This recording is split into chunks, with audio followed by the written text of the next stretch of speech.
This is the Literary Atlanta podcast. I'm Alison Law. This is a special audio and video version of the podcast.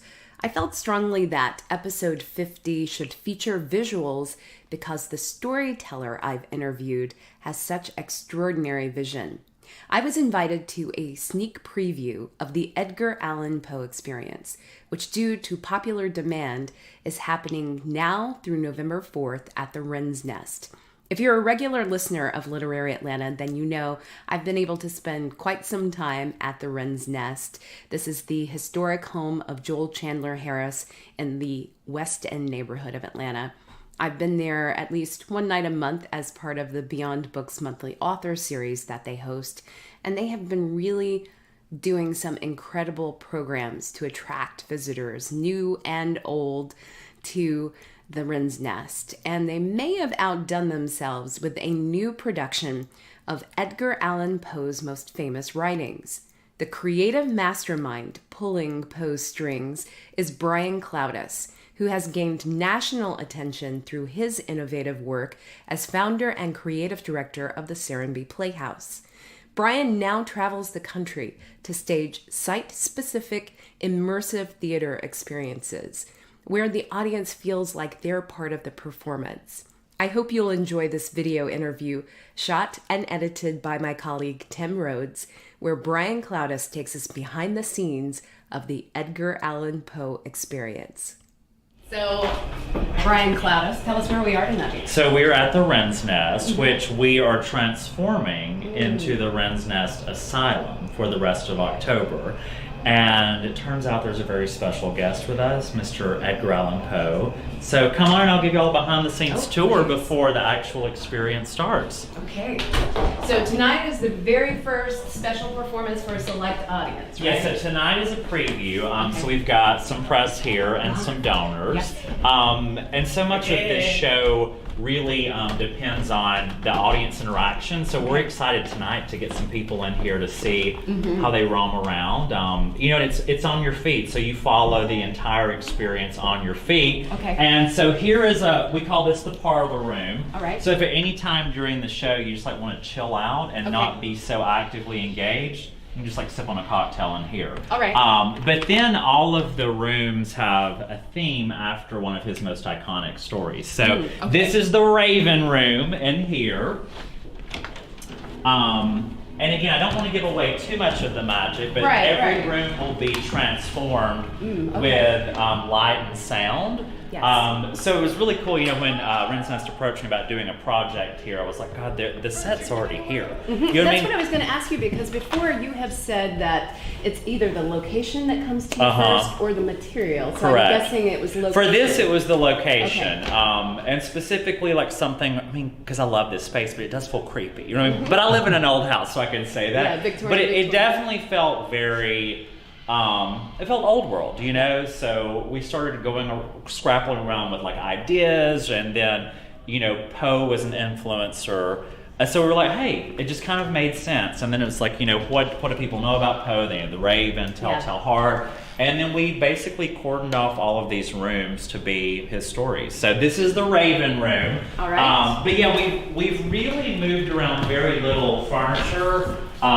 We've kind of cleared things and made things safer, but you can see there's a little extension cord poking up there, so something magical happens. But I wanted the magical moments to feel really unexpected. So I didn't want you to walk into a room and see lights everywhere. I wanted to feel like Edgar Allan Poe's mind is what brings the magic. So yeah, this is the Raven room. Something magical will happen here. So Poe is one of the characters in this production. He is. Okay. And so you have the option of following Poe around. So when he goes into a room, it activates to his story. Otherwise, it's the staff of the asylum taking care of their patients, which is everyone who enters for the evening. So every audience member is a new patient at the Wren's Nest Asylum. Oh, excellent. So there's lots of improv, and you could be sitting in a room getting a therapy treatment from one of the nurses, but when Poe comes in, he doesn't see the nurse, he sees the Raven. So in his mind, he is seeing what's in there as opposed to what's actual. And it really kind of chronicles him losing his mind and falling apart. He He went crazy in his last days. Yes. And he was screaming for this name. I'm getting shadow. I was like, I see what you do. He was screaming for this name, Reynolds. Okay. And no one knows who that Reynolds was. So he kind of lost it in his last days. He was like found in the streets in somebody else's clothes. So kind of crazy. This is the Telltale Heart Room. So again, magical stuff will be happening in here. How did you decide which stories? I mean, he was a prolific writer in his time. Yeah, I mean, I wanted to do the stories that had most kind of like notoriety. I think the Raven, everyone knows the Raven. Right. And even if they don't know the story, they know that symbol of the Raven. Telltale Heart people know a lot. Mask of Red Death, they know this image of this masked man who's like represents death. I think the one that's the least well known is the House of Usher, but also the rooms inspired me as well. Like, you know, this felt like a room where like you would bury a body underneath, you know what I mean? It felt like an inquisition would happen in here. And then that room felt like where like a lusty affair would happen, you know? So right. The rooms really inspired the stories we chose. And the room that you'll see, let's go to the House of Usher. Like, I walked in here and I was like, oh my God, this is the literal fall of the House of Usher. I mean, the ceiling is falling down. Oh, it's got the crack there. So I mean, honestly, right? Crazy. And then I was like, when we saw this closet, I was like, this looks like where you would bury a sister. You know what I mean? And so this room we did the most decor in. This was basically a storage area where they had like desks and everything, but all of this we brought in. But we just pulled stuff from the house. Like they've got an attic and a basement, like really cool, creepy stuff. So we basically just pulled what we could find. I mean, and this is truly, I've been saying this, you know, like this is truly immersive environmental theater where we are using what is here. We built nothing. We've brought in the lights and sound, but otherwise nothing was built for this production. Yeah. Costumes, of course, but otherwise nothing. And in case you want a little bath, Nurse Ratchet will be in there bathing your shoulders later on. So this is kind of similar. I'm thinking of your Sleepy Hollow experience, which I've been able to witness out at Serenbe several times. Yay! Awesome. So it's where you have the main action, kind of the scripted story, but then you also have the improv. The actors doing. Yep. Tons of improv. And the thing that will be different with this is that these rooms are small. So we're picturing probably 25 people max fitting in a room, and we're selling to 100. So on nights that we're sold out, which Saturdays, it's starting to sell. Yeah, it's like the buzz is here, which is exciting.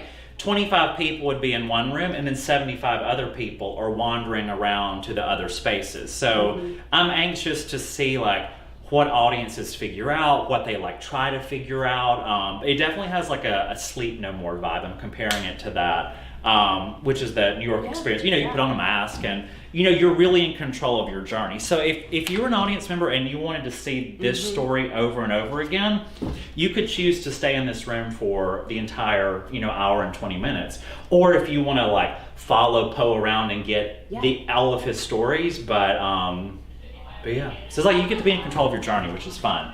And hopefully people will come and see it over and over again, and because you'll pick up different things, you know? Definitely. So yeah, and then finally we have the you want to see that's behind the scenes. This is the Mask of Red Death. And when I walked in here, I was like, oh my God, I was like, this is Mask of Red Death. I was like, literally, it's like, this is a dining hall. Were you familiar with all of the stories, or a little bit familiar with Poe? I mean, how did you come to that? I mean, a little bit. You know, like I read him in high school, but we just started researching. And I mean, honestly, I literally was like, Googled Poe's most iconic stories, you know, because I wanted the setup and the way we're using the environment, I think is very unique. So I didn't want audience members to also be like, what the hell story is that? You know what I mean? Like, I wanted there to be like, and we, like, what is the essence of this story? Because the scenes are 4 minutes long. It's like, how can we tell this story? And they were short stories nonetheless, but how can we take the theme and make it happen in 4 minutes, you know?